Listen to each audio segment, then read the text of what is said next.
এই সরকার আসার আগে মনে করেন অনেক সংগঠনই কাজ করছে, কিন্তু এই সরকার আসার পর এই যে আমার সংগঠনের আমি এবং আমাদের যে মহাসচিব আশিকুল ইসলাম, আমরা এই দুইজন, আপনারা জানেন না যে আমরা কতটা রিস্ক নিয়ে, কতটা সাহস নিয়ে আমরা এই কাজগুলি করে যাচ্ছি। আমাদের দাবির কথা বিভিন্ন জেলায় জেলায় গিয়ে, বিভিন্ন বিভাগে গিয়ে আমরা প্রোগ্রাম করেছি, সমাবেশ করেছি, আমাদের দাবির কথাগুলি তুলে ধরেছি। এবং এর জন্য যে আমরা প্রশাসনিক ভাবে হয়রানি হচ্ছি না সেটা কিন্তু না, আমরা কিন্তু প্রশাসনিক ভাবে এর জন্য ক্ষতিগ্রস্ত হচ্ছি। তারপরও কিন্তু আমরা থেমে আমরা তারপরও কিন্তু আমাদের দাবির কথাগুলি আমরা তুলে ধরছি, কারণ আমরা চাই সাধারণ মানুষ ভালো থাকুক, সাধারণ মানুষের দাবিটা পূরণ হোক, এটাই আমাদের উদ্দেশ্য। এখন এই যে কিছু মানুষ আজে বাজে কথা বলে, এগুলি শুনলে তখন মনটা খারাপ হয়ে যায়, মানে উৎসাহটা হারিয়ে ফেলি। কাজ করার একটা উৎসাহ থাকে, একটা উদ্দীপনা থাকে, আগ্রহ থাকে, সেইটা আমরা আসলে হারিয়ে ফেলি। যার কারণে আসলে কি বলবো, মানুষের মধ্যে বিবেক, তারপরে সচেতনতা, এই জিনিসগুলি আসলে নষ্ট হয়ে গেছে। মানুষের এখন আর বিবেক বুদ্ধি নাই, ঠিক আছে? মানে মানুষ আগে বলতো যে মানুষ আবেগ দিয়ে কাজ করে, বিবেক দিয়ে নয়, কিন্তু আমরা বলবো আবেগ দিয়ে না, বিবেক দিয়ে কাজ করে, বিবেক খাটাইয়ে কাজ করেন। আপনার পে স্কেলটা বাস্তবায়ন হলে সবাই যেমন ভোগ করবেন। আপনার যদি ভালো না লাগে আপনি চুপ থাকেন, আপনাকে যে আমাদের এই পোস্টে কমেন্টস করতেই হবে এমন তো কোনো কথা নেই, তাই না? এই যে মনে করেন আপনারা বিভিন্ন অনলাইন মিডিয়ার পেজে, চ্যানেলে আপনাদের যে কমেন্টস করেন, আপনাদের কমেন্টের কেউ রিপ্লাই দেয়? আপনি একটা কমেন্টস করেন, আপনাদের কেউ রিপ্লাই দেয়? আপনাদেরকে আমরা বলেছি যে অনলাইন পেজ গুলোতে আপনারা কেউ রিয়াকশন দেবেন না, কেউ কমেন্টস করবেন না, ওদেরকে লাইক কমেন্ট শেয়ার এগুলি করবেন না, তাহলে দেখবেন যে ওরা আর বেশি বেশি নিউজ করবে না, কারণ ওদের ভিউটা যাতে না হয়। আপনি লাইক কমেন্টস না করলে, আপনি একটা লাইক দিবেন, আপনার লাইকের কারণে আপনার থেকে 10-15 জনের কাছে চলে যাবে। তো আপনারা এই কাজগুলি করেন দেখেই ওরা দেখে যে আমরা যাই দেই তাই তো কর্মচারীরা খাচ্ছে। তো ওদের কাজ তো এটাই, তাই না? আপনাদেরকে নাচাবে, আপনারা নাচবেন, কিন্তু আপনারা ওদের ইয়েতে কাজ কমেন্টস করেন। আর আপনাদের দাবি নিয়ে আমরা কথা বলি, সেখানে আপনারা এসে আমাদেরকে গালাগালি করেন। তাহলে আপনি চিন্তা করেন যে আপনি কোন বংশ থেকে উঠে এসেছেন, আর কোন ফ্যামিলি থেকে আপনি উঠে এসেছেন, বা কোন বাবা মা আপনাকে জন্ম দিয়েছে, আর কোন ফ্যামিলি আপনি বিলংস করেন। তাহলে আপনার বংশ পরিচয়, আপনার আভিজাত্য, বংশমর্যাদা, বংশ পরিচয় সবকিছু কিন্তু আপনার আচার ব্যবহারের মাধ্যমে প্রকাশ পায়। আপনি যখন একটা খারাপ মন্তব্য করবেন, সেটা শুধু আপনিই দেখেন, আমাকে লিখলে শুধু আমিই দেখবো সেটা না, ওটা অনেকেই দেখে। আপনি যখন একটা খারাপ কমেন্টস লিখতে আসেন, তার আগে দেখবেন যে আপনি যে খারাপটা লিখছেন তার আশেপাশে আগে পিছিয়ে যারা কমেন্টস করে তারা কি করলো, তারা কি লিখলো, তারা কি আপনার মতো খারাপ, নাকি তার চাইতে আপনি বেশি খারাপ? এখন সেই কমেন্টস গুলি যদি আপনি ফলো করেন, যে একটা পোস্টে অন্যান্য যারা কমেন্টস করে, তাই না, একটা পোস্টে আরো তো মানুষ কমেন্টস করে, তাদের কমেন্টস গুলি আপনি দেখবেন যে তারা কি লিখে, তারা কি ভালো লিখে না খারাপ লিখে, তাহলে আপনার পরিচয়টা আপনি পেয়ে যাবেন যে আপনি কি লিখতেছেন। তো আমরা চাচ্ছি, আমাদের সামনে সময় খুব কম, একেবারেই কম সময় ঘনিয়ে আসতেছে, যে কোনো সময় গেজেট হবে, এটাও সত্য কথা। কিন্তু গেজেটটা হওয়ার পর যখন দেখবেন যে না আপনার আশা আকাঙ্ক্ষা পূরণ হয়নি, তখন কি করবেন? 22 লাখ কর্মচারীর দাবি 22 জনের আদায় কথা বললে হয়? বলেন। আমরা সারা বাংলাদেশের দেশে তো আর কথা বলে না, শুধু ঢাকা শহরেই আমার মনে হয়, বা আশেপাশে যারা আছে, এই 15-20 জনের বেশি কেউ কথা বলে না আমাদের এই দাবি নিয়ে, পে স্কেল নিয়ে।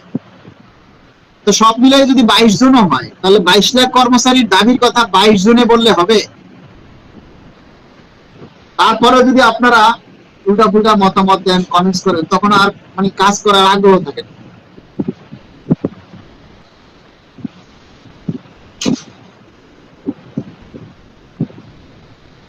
সাদেকুল ইসলাম লিখেছেন, মানুষের বিবেকের কিছু অবক্ষয় ঘটেছে, মূল্যবোধের অভাব হয়েছে, তবে সরকারের শুভবুদ্ধির উদয় হোক, 30শে জুনের আগে গেজেট হোক, এ আশা রাখছি, ফি আমানিল্লাহ। সুন্দর কথা মালিক ভাই, চালিয়ে যান। আচ্ছা মালিক ভাই, আপনার প্রতি আমরা কৃতজ্ঞ, আপনি সামনে এগিয়ে যান।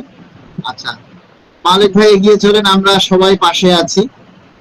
রাশেদ খান, মালিক ভাই সবার কথা কানে নেওয়া যাবে না, সবার কথা কানে নেওয়া যাবে না, কিন্তু আপনি দেখবেন যে বিষয়টা হচ্ছে কি, আপনি মনে করেন একটা ডেক্সি দুধ নিলেন, ঠিক আছে, এক ডেক্সি দুধের মধ্যে যদি 1 ফোঁটা কাকের ময়লা পড়ে, তাহলে ওই পুরো দুধটা নষ্ট করার জন্য ওই 1 ফোঁটা কাকের ময়লাই যথেষ্ট, তাই না রাজন দা?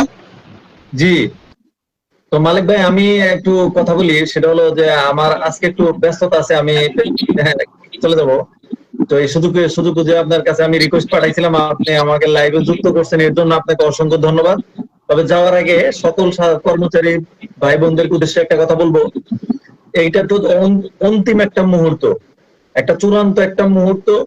এখন এই মুহূর্তে যদি আমরা দাবিটাকে জোরালো না করি, মালিক ভাই যে কথাটা বলেছে, যদি গ্যাজেট একবার হয়ে যায় তখন কিন্তু সেই গ্যাজেটে যদি 50% উল্লেখ থাকে, তারপরে কিন্তু আসলে আমাদের আর তেমন করার কিছু থাকে না, কারণই করার কিছু থাকে না।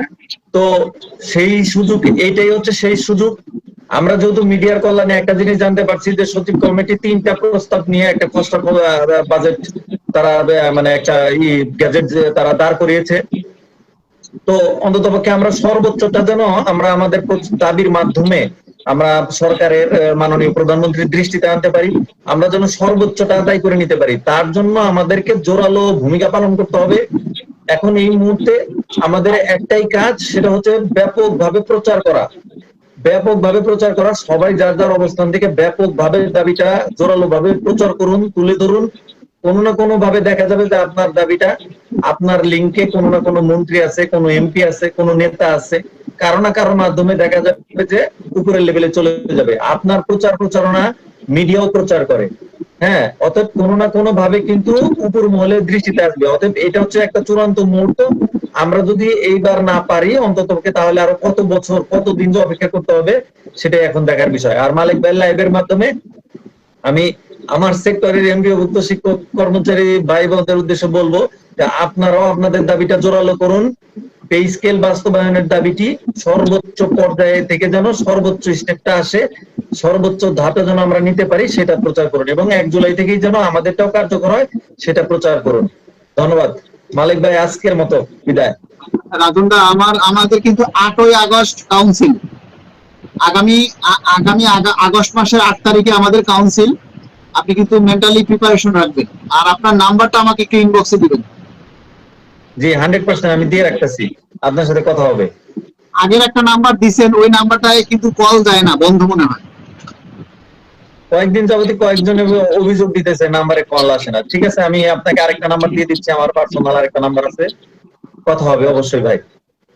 আচ্ছা ঠিক আছে, আমিও লাইভটা শেষ করব। আর সবাইকে শুধু এতটুকুই বলবো যে ওই যে রাজনদা বলেছে যে অন্তিম সময়, এই অন্তিম সময়টা হচ্ছে আমাদের যে কোনো সময় প্রজ্ঞাপন হয়ে যাবে। তো যে কোনো সময় যদি প্রজ্ঞাপন হয়ে যায়, আর আপনি যদি সেই প্রজ্ঞাপন হবার পর যদি দেখতে পান যে না, আমাদের দাবি দেওয়া, আমাদের আশা আকাঙ্ক্ষার প্রতিফলন ঘটেনি, তখন আর কিচ্ছু করার থাকবে না। তাই আমরা শুধু আপনাদেরকে বলবো যে আপনারা এই অন্তিম সময় সবাই নিজের দাবিটা তুলে ধরুন, যার যার জায়গা থেকে। শতভাগ মূল বেতন একবারেই বাস্তবায়নের জন্য সবাই যার যার জায়গা থেকে আপনারা আওয়াজ তুলুন, দাবিটা তুলে ধরুন, মাননীয় প্রধানমন্ত্রীর কাছে অনুরোধ করুন। এবং মাননীয় প্রধানমন্ত্রীর একটা পেজ আছে, ঠিক আছে, পিএমও বাংলাদেশ প্রধানমন্ত্রীর কার্যালয় নামে একটা পেজ আছে, সেখানেও আপনারা কমেন্টস করে আপনাদের মতামত দিতে পারেন যে আমরা শতভাগ মূল বেতন বাস্তবায়ন চাই, মাননীয় প্রধানমন্ত্রী আপনার দৃষ্টি আকর্ষণ করছে। ঠিক আছে, এইভাবে আপনারা এই শেষ সময় এসে এই দাবিটা আপনারা জোরালো করুন। আপনারা যদি দাবিটা জোরালো না করেন, তাহলে এই শেষ সময় এসে যারা বিশেষ করে নিম্ন গ্রেডে চাকরি করেন, আপনারাই কিন্তু ঠকবেন, অন্য কেউ ঠকবে না। সুতরাং বিবেক দিয়ে কাজ করেন, আবেগ দিয়ে নয়। ঠিক আছে, তো সবাই ভালো থাকবেন, সবাই সবার জন্য দোয়া করবেন, আল্লাহর কাছে সবাই মোনাজাত করবেন, আল্লাহ যেন আমাদের সকলের মনের আশা পূরণ করে, আমাদের 22 লক্ষ পরিবারের মনের আশা যেন আল্লাহ সবাই পূরণ করে। সবাই ভালো থাকবেন। আসসালামু আলাইকুম।